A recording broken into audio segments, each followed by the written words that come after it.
registered, they were sold out already. I thought they were sold out already. I don't think more people know, but they're booked up almost. They have like 5 or 6 lots left. Oh, okay. That's what I thought. I thought they were booked solid.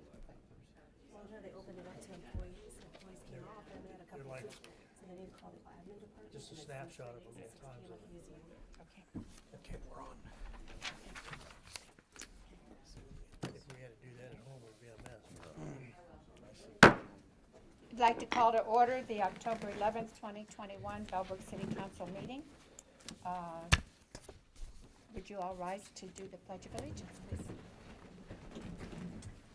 I pledge allegiance to the flag of the United States of America and to the republic for which it stands, one nation, under God, indivisible, with liberty and justice for all. Roll call, please. Mr. Hoke? Here. Mr. Havens? Here. Mr. Van Veldhuizen? Here. Mr. Greenwood? Here. Mrs. Middlestetter? Here. Mayor Schweller? May I have a motion to excuse Mayor Schweller? So moved. I'll second. And roll call. Mr. Hoke? Yes. Mr. Havens? Yes. Dr. Van Veldhuizen? Yes. Mr. Greenwood? Yes. Mrs. Middlestetter? Yes. Motion carries. Does any member of council have any corrections or additions to the regular city council meeting minutes of the last meeting? Oh, man. Okay, then, seeing none, the minutes are approved as written. Mayor's announcements and special guest. We have with us tonight Mr. Tom Kugler, Greene County Commissioner. It's all yours.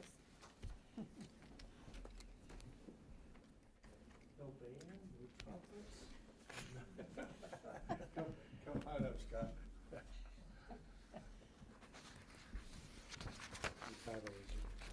Chief Deputy. Chief Deputy, I just can never get it right, you know, with the Greene County Sheriff. Thank you very much. This is kind of very special to me. I don't know if a lot of people realize this, but in 1967, I started my business in Bellbrook in the garbage and trash business with one customer. And so I built my business from there. And Bellbrook has always been very special in my heart because obviously they were the beginning of my career and my success. So it's a great community, and we will look forward to working with you going forward. So with that, the reason we're here tonight, Scott and I, is that we'd like to talk about the jail project, the levy for the new jail. This is something that is just very, very necessary. It's something that we have to do. I told Scott that back in 2011, 2012, when I first took office, I did a tour of the jail. The jail met all the criteria. It was up to standard. But I'm going to tell you something. You couldn't pay me to do another tour of that jail. We need to replace this jail. And we have a process or a program here that I think makes all the sense in the world. We want, if you think about this, 40% of the sales tax comes from people from out of the county. People that come into the county and buy things and restaurants. So only 60% of sales tax comes from there. We're asking that we're going to take 0.25% of the sales tax and apply it to pay for the jail. So we're going to go from 6.75% to 7%. Now, putting that in perspective, Montgomery County is at 7.5% already. Majority counties around us are already at 7%. So we're going to go from 6.75, which is the lowest in the area, to 7% to pay for this jail. Now, to put things in further perspective, for every $100 worth of sales or purchases that you make, that's 25 cents. That's a 1/4 I meant to bring 1/4 out of my ashtray, which is what most people have sitting in their ashtrays right now, or in their couches, or in their the seats of their car.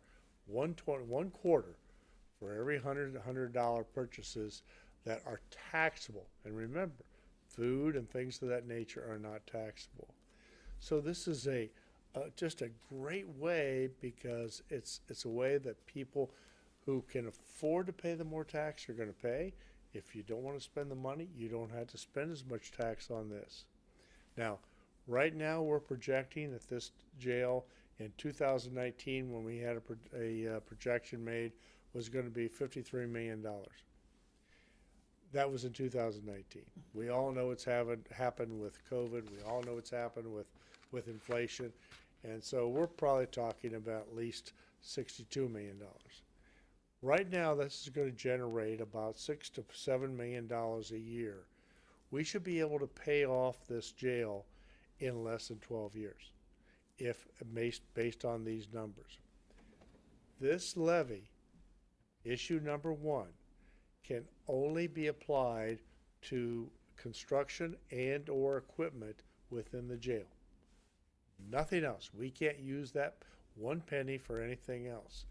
So let's assume, for sake of conversation, all of a sudden we make $10 million in sales tax off of this 25 cents. All that money, 100% of those dollars off of that sales tax, will be applied to the principal of this debt. So the sooner we pay off this debt, the sooner we get this money, the sooner the taxes will go from 7% back to 6.75%.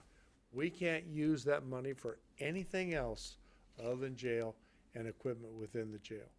So what we want to do is to obviously pay this off as quickly as possible. We also want to keep this cost of this jail down. The last election, 2 elections ago, or last election, we were looking at a bed size of 500 beds. Everybody coming back to us and say it's too big. And I agreed. It's too big, too many beds.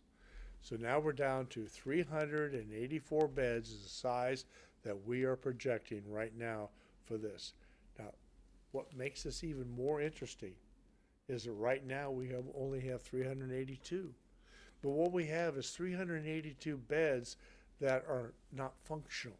They're not working beds. They're in 2 different locations, 3 different locations actually. What we're going to have is 1 location with functional beds, with the flexibility to be able to make this whole thing work. To make it even more interesting, right now we have over 300,000 square foot of area just for the whole system of whether it be administrative and or jail. This new program we're looking at, 150,000. We're cutting the size of the jail in half. So we are being very, very efficient with taxpayers' money. And so I think that what we want to do here is to be able to build this jail, build it efficiently, effectively, and for the kind of money we're talking about and what the impact on the community is going to be, makes all the sense in the world. This is a no-brainer for the type of money that we're talking about here and what we need. We need a new jail. It's not that we're looking to build some kind of Taj Mahal. This jail is falling apart. We're under a consent decree right now with a federal judge that says we can only have so many people in there. We've been in situations, I'm sure Scott will talk about that a little bit, where we've had actually 1 comes in, 1 goes out. Somebody was supposed to be in there for 30 days. They may have been in only for 3 days because we didn't have enough space because we had to meet the consent decree. We have to protect our community, and this is a good way of doing that. So we need the support of this. We're not looking for you to stand up and say this is a good deal. We just want to provide you and the community with the information. So, Scott? Thank you. Yeah, the thing I would like to just stress is this is my 37th year in law enforcement, so I've been around a little while and I've seen the facilities at a lot of places. One of the vision kind of models we're looking at is Warren County just built a new jail. Actually, they have the ribbon cutting tomorrow morning. But we need that type of a jail in our county. I started in '85, and this dissent decree started in '87. So literally my whole career, I've been working with this jail that's out of the 50s. So our people, our community, our county, and sometimes people just think about the people in the jails, which we do, but our people that have to work in the jails every day, they're heroes. I mean, they're kind of forgotten heroes sometimes because they're in that facility locked down for their whole shift like everybody else. And we just took Dayton Daily News on a 2-hour tour. There's supposed to be something in the newspaper about that tour. But anyway, we just can't stress to you how much we need this for our county. It's critical infrastructure. We hear a lot about infrastructure these days, but I can tell you this is critical infrastructure that we're trying to put in the middle of the county where it needs to be, and we're trying to consolidate our offices with jail space, and it's going to cut down on transports. It's going to make safety better for us. My current office is in a building that was built in 1929 as a Ford dealership, Ellis Ford on Main Street. So literally it's coming up 100 some years old, or coming up on 100 years, 92 years old. So our jail is 51 years old. And the vision of the council or the commission and our sheriff is to build something that's going to last 50 years. Although the only dispute there really ever is on this is the number of beds, they still want to build it to a status where it's going to be able to be flexible and not be under some kind of court order within a few years of being built. So that's kind of what we want to do. Now, the last 12 years I've worked on the Mental Health and Recovery Board, and one of the things that we hear on the 3-county board a lot is about incarceration and programming for people that are incarcerated. Well, I can tell you, I believe in that. I believe that we need to have within our facility something like Warren County where we can have programming and set up in the jails that's better than what we're providing now. We have a lot of crises are at an all-time high in our county. I can tell you that. So we run into situations where we have to incarcerate people that have mental health problems. And we need to have a better way of getting them quick evaluations, to have the proper beds, the proper way to isolate these prisoners while we have them, and then try to use our facility as conduit to get them back into the community and get them what they need when they are released. And the average stay in the county jail is 25 days. So, you know, sometimes it's a few days. And I want to also talk a little bit about the population in the jail. Population in the jail isn't a whole lot of people that were driving under suspension. I talked to a judge the other day, and he said he had one come in for the 6th time for driving under suspension and not show up for court. So most of the people that get locked up, they're not their first-time misdemeanors. We only have 31 maximum security beds in our facility for the whole county. Because the female population of inmates has risen, our county, downtown county jail that's our maximum security only has 31 beds currently. We only have 3 places to isolate different populations of people. So when we had COVID and different things like that, it was really, really difficult, but the people in that facility did an awesome job during that time. So just to give you a time capsule of who's out there, why do we have to have beds available? Well, on October 1st, it was a little daily cap. We had 200, this is just Greene County Sheriff's Office. We had 255 felony warrants that were outstanding. We had 840 misdemeanor warrants that were outstanding, and for a total of 1,095. Out of that group, 66.12% was for failure to appear. So again, these people that we're needing to pick up, they're not the people that just stole something for the first time, or a lot of and we have a revolving door, as the commissioner said. In my career as a sergeant, I can remember being on the street, and I know your police chief remembers it too because we did it together. But we would go get somebody out of county to pick them up on a warrant, and no quicker than we get them back, get the paperwork done, that person had to be released because of overcrowding.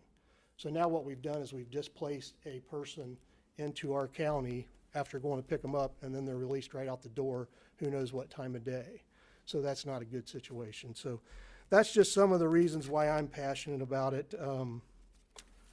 Again, our county's 170,000 people, pretty close to it, right on 169 to 170,000.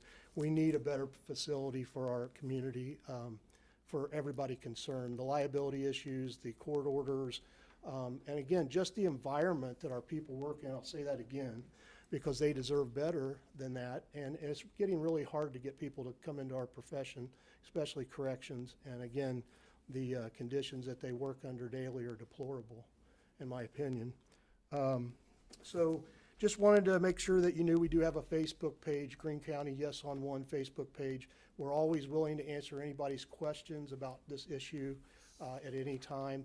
We're willing to come out and speak to small groups that want more information on this topic. But again, we just thank you for the time to be here tonight, and we appreciate your consideration, and we ask for your help in this, getting this passed. Thank you.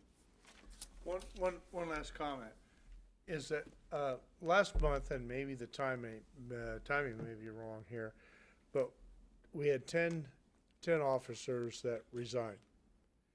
6 of them resigned to take a job for less money. What does that say?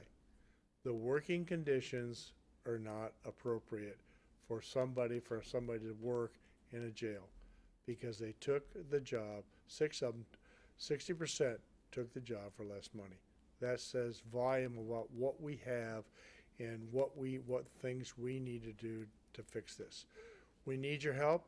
We need for you to be disciples in this process and spread the word so that we understand that this is the right thing to do for the people of Greene County. Thank you very much. Just got a question. Yes. Just, have you included any of the operational efficiencies? Things like, avoidance of future repairs, decreased utilities costs, decreased insurance cost in kind of the payback calculus, and then the ongoing operational benefit? We have. The sheriff has determined that we are actually going to be able to operate the new facility at a less operating cost than we're operating our facility at now, because of the being able to put our operations together. Because you think about, we have the ADC that has people, we have the regular jail, then we have the administration. So there's obviously money to be saved there. Is there any estimate on what that might be? His estimate is that he doesn't see the budget being any higher than what it is today with the additional cost. In fact, if I correct me, but I think he made that statement when we were proposing 500 beds. Now we're proposing 384. So I think there's money to be, a reduction to be experienced. So even in light of a $62 million prison construction cost, there could be a net present value in the negative? We're talking about operating costs now. When you work into that, the whole cost of the we didn't figure that into that. We were looking at the number, because if you think about it, the bonds are going to be paid for with taxes, so it's not going to be part of the general fund. So we have to look at things from a general fund perspective, and we have to look at things from a capital perspective. The capital for that is going to be paid out of the bonds and out of the taxes, where the operating is going to be totally separate from that. Okay. We cannot use any of the revenue generated by the bond for operating expenses. We can only use that money to pay off the capital bond number. How much does the current prison operate annually? Any idea? I don't have it separately broken down. Do you know? I don't have it. I think I have to do my budget. Yeah. We have to do our budget. I think the total sheriff's. I'll know that number. Be studying the next couple of days. The total, we do have it broken down, but the total sheriff's budget is $16 million.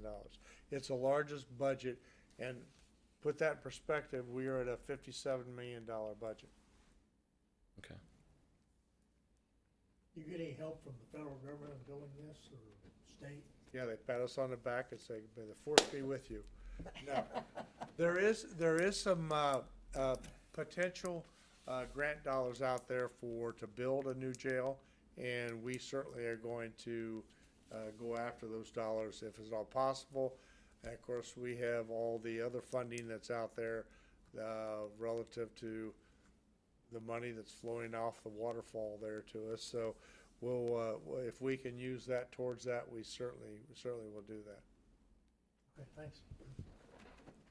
Thank you. Thank you very much. Thank you, gentlemen. Who are you talking to? City gentleman. We go back a while. Public hearing of ordinances, there are none. Introduction of ordinances, again, there are none. And there are no resolutions. Does anyone have any old business? Check that one. New business. Hey, I like this. City manager report. There you go. Yeah, I'll be brief. As indicated in the package, there's a couple of updates. Our employment positions update, the planning and zoning administrator interviews. Our interview committee has been seated and oriented actually today, and they will be sitting down with the candidates Wednesday and Thursday of this week. Also, the application deadline for the clerk of council replacement is this Friday. So far, we've got 13 applicants, and hopefully a few more come in by the 15th. Then the screening process will begin, and we will need to be looking at the availability of some meetings of council to handle those interviews and forward that selection process. So we'll look at that scheduling starting next week. Drainage improvement, we've begun some initial review, as I indicated earlier, when we talked about some engineering fees. We did some site visits to a few locations. We've got some others that we're going to do here in the next couple of weeks to identify what priorities that we will want to set regarding our maintenance program and enhancement of that. Considering the budget will be what our estimates will be. Should issue 5 renew funding, again, will be available to address some of those identified issues.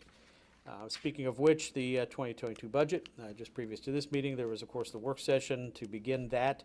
They will continue through October, and our current estimates include amounts considering the renewal of issue 5. If there are any changes in projected revenues based on the outcome of that, then obviously we will need to make those adjustments, going into either in supplemental form or before finalizing the budget.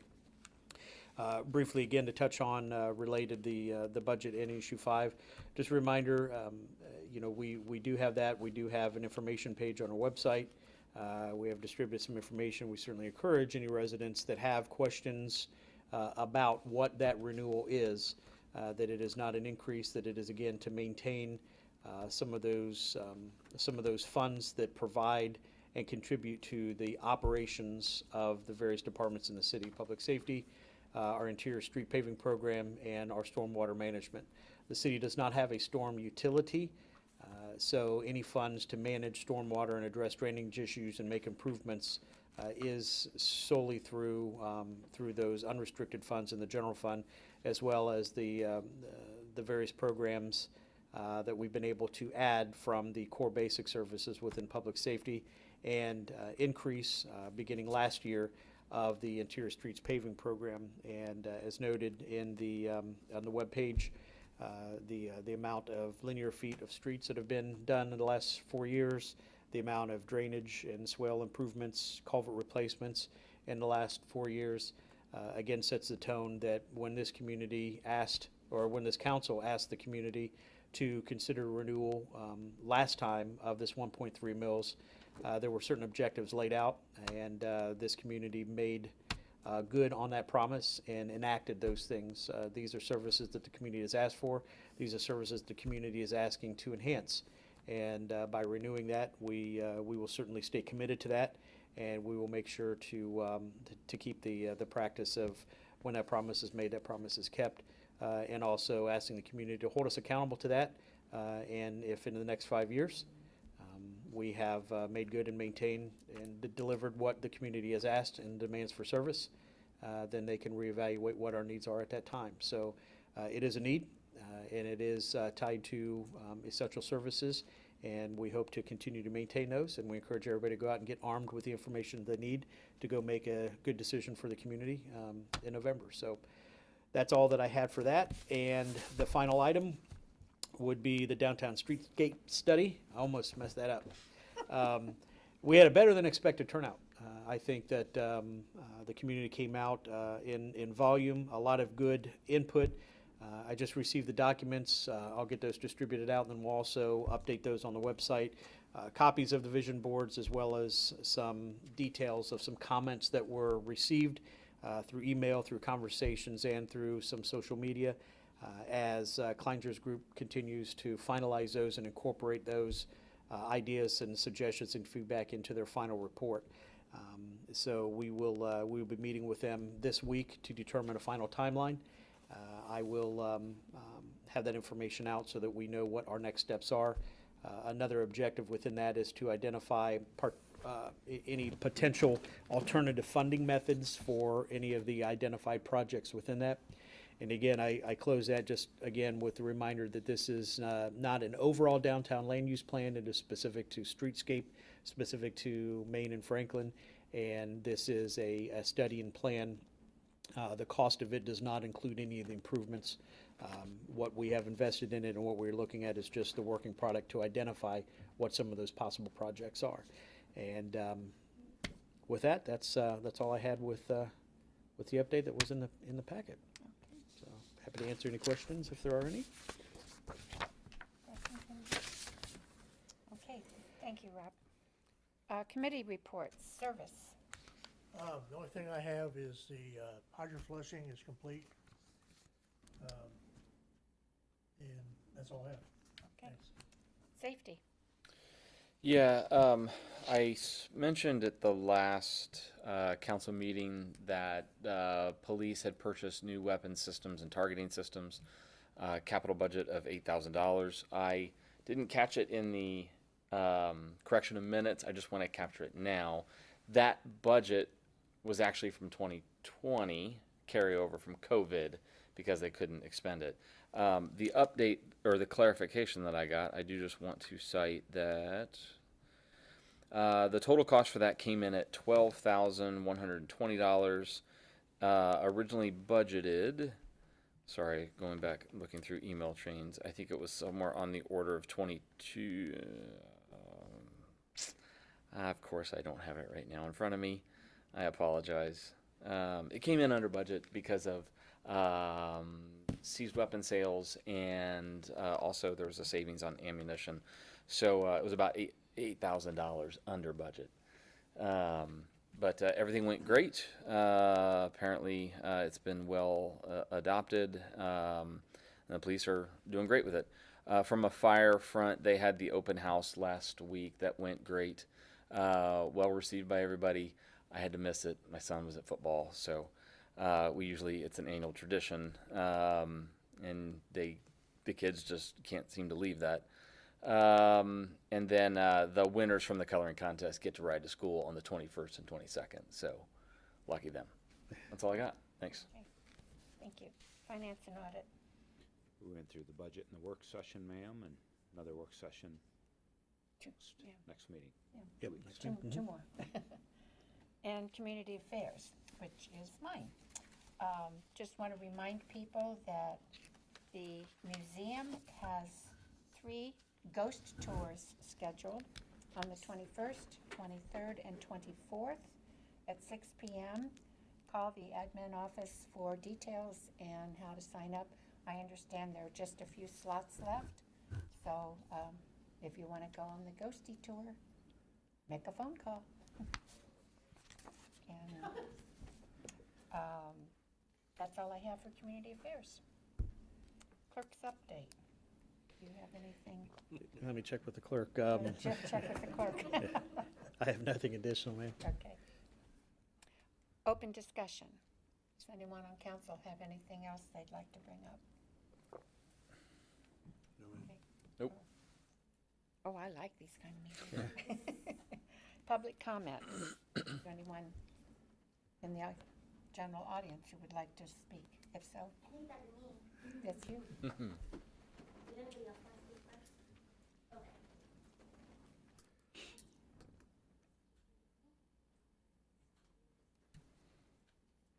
Okay, well, just come to the microphone. We're recording it, so we have to have it there. And say your name and address, please. Yes. Good evening, everybody. My name is Ashley Fernandez. I live at 1706 Bledsoe Drive, Bellbrook, Ohio. The reason I wanted to come up here today is because I know that most times you guys celebrate Breast Cancer Awareness Month. I am currently living with metastatic breast cancer, which is stage 4 breast cancer. And a lot of people don't know what that means. So stage 4 breast cancer means when you get diagnosed, but it moves from your breast through your bloodstream to either your bones, your liver, and many other organs. I've been living with this since I got diagnosed at 31 in 2018. So I'm really blessed. But the reason I'm here is because I wanted to bring awareness to Metastatic Breast Cancer Day, which is October 13th. And I thought that maybe I could finally be brave enough to ask you guys. So I wrote a letter to the mayor and the city council, but he hasn't been here. So may I read it? Sure. Okay. My name is Ashley Fernandez. I grew up in Chicago, Illinois. However, my husband Carlos is serving in the United States Air Force, so home is where they send us. We currently reside here in Bellbrook and absolutely love it. We live in the Bledsoe community. I love living here, the small town feels and the care of the town deeply. Everywhere you go, people say hello, and my little girl loves it. We haven't been having to move every 2 years, so that's a blessing. I'm a volunteer for Medivivor Research Support. It's a national organization that all the funds go to stage 4. It's all about educating and awareing and making others aware that there's stage 4 patients out there that aren't dead. We're still alive, living, and trying to find a cure. There's a misconception when it comes to metastatic breast cancer that you can only get it when you're older, or you have to be living with cancer for so long before it reoccurs, but that's not the case because, as most of you know, cancer doesn't discriminate. Like I said, I was 31. Metastatic breast cancer, this disease takes 115 Americans away from us a day. So, as you know, October is covered in pink and awareness is key. The proclamation I'm asking for is important to myself and my family because, as I said, I'm living with it, and ribbons don't save lives. Research can. MBC is the only metastatic breast cancer is the only breast cancer that kills. When I got diagnosed, I was given 18 to 36 months. Thankfully, God willing, I'm still here. So I've made a deal that I'm going to use my voice as much as possible to educate, and I was hoping that you guys would be willing to make a proclamation for October 13th. Yes, so the state of Ohio does it every year because I drive up to Columbus, but I've been pretty sick. You can't tell, but I've been pretty sick, and I found the code, so I was hoping that maybe, since it's already, the senators already do it, maybe you guys could do it as well. Is there any questions? None. No? You got it. Okay. That makes me feel really good. And if you have any questions, I also put a fact sheet in here that I came up with myself. It's a little intense. But thank you guys so much for this opportunity. Absolutely. Oh, I was going to say, can I get a copy of that? Yeah. Thank you so much. Yes. 13th is. It's on Wednesday, so even if it's late, that's okay, because I'll still take it as one. I was like, I'll still take it as a win. Yeah, Yeah, thank I can, you. It's Yes, a reference and to a Forrest, thank you section, for so I'll have inviting to me. look it up. Just talking about it with my shirt, and I was like, yes. Yeah, okay. I'll look it up So and put thank it you. on the next meeting's agenda. Okay, very good. We'll get that on the next meeting's agenda. Yeah, And whenever. have it ready to read and Oh, present. so exciting. Thank you. Sure.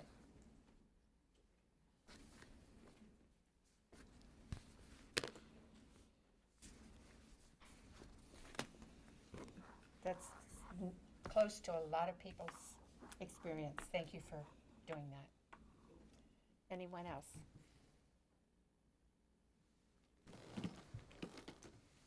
Okay, seeing no further business, I declare this meeting adjourned.